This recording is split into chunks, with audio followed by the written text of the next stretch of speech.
we did have the election, and we do have what happened on all sides of it.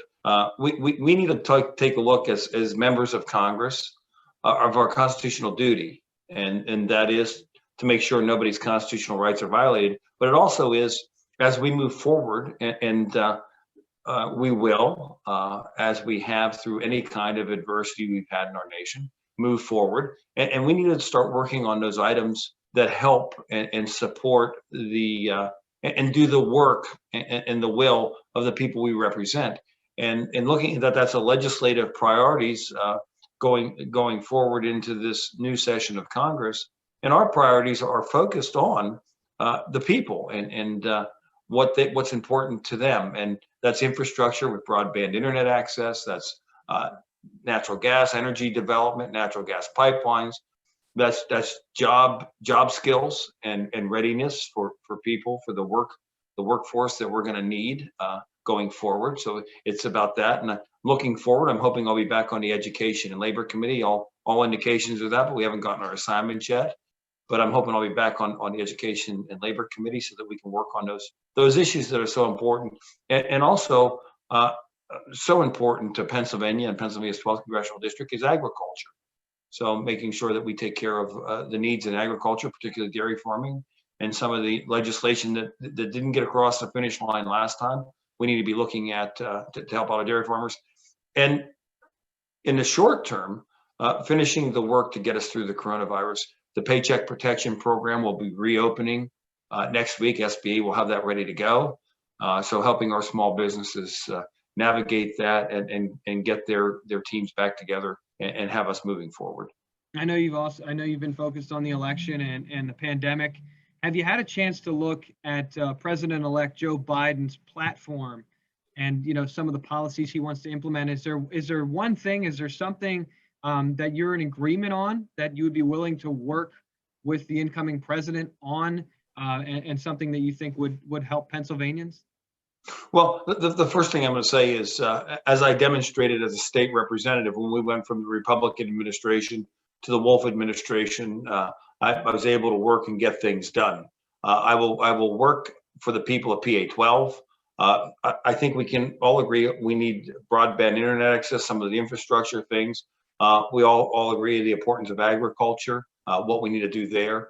So there's things, the job skills, making sure people have that. So there's things that we agree on. The pathways, we might have to have some kind of discussion on how we get there, but we agree on those priorities. And that's how our republic works.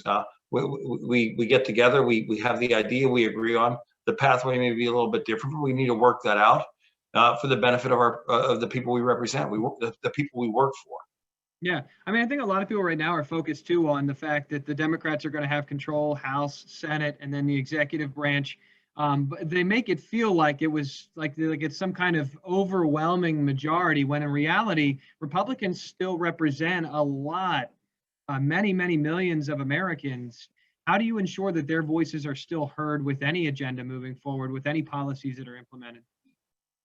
Well, I think making sure the communication, making sure that we advocate for that. That's our job to do, to make sure that our constituents' voices are heard in government and policies that are enacted by the government. I was able to do that in Harrisburg. I will continue to work on that in Washington, D.C. It's not going to be easy. I'll be honest with you. We know the president elect and the vice president elect the vice president elect was an original co-sponsor of the Green New Deal in the Senate. Okay, so we know we have some work to do, and that should be, people should be aware of that. We're not going to agree on everything, and I don't agree on everything with my wife, but we still managed to run our household, and we raised our kids and everything else. And I think that sometimes you take that perspective, and you need to say, we don't have to agree on every issue to get positive things done. And we really need to get back to that spirit of how do we get the work done to the people. Man, that's that we represent. Soundbite. That's the soundbite right there. That was excellent. As far as, and I'll make this my last question because I'm trying to get you in and out of here. But as far as working together, are you confident that that can happen? Are you confident that there are individuals in both parties that can reach across the aisle for the betterment of Americans? Because in our everyday lives, most of us get along, and I don't ask people what party they are. And I think we would all just like to see more of that in D.C.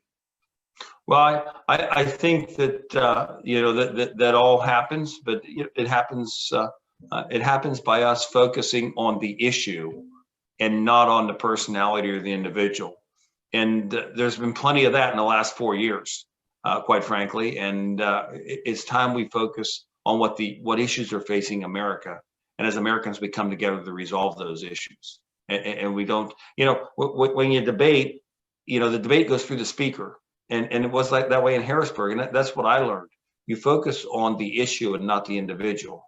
And then you can usually come to some kind of agreement. That doesn't mean you don't fight vigorously and you don't fight hard and you don't for the priorities of the district you represent, the people you work for. You absolutely do that. And in that, there's going to be people that are going to be fighting against the development of natural gas. And we need to make sure that we focus on the issue. And I tend to stand up for our natural resources here, the development of energy, because it means so much to the people that we represent. Lower energy bills, it means good paying jobs, it means national security. So a lot of things that's a benefit to, and I just want to make sure that people understand why I support that so vigorously.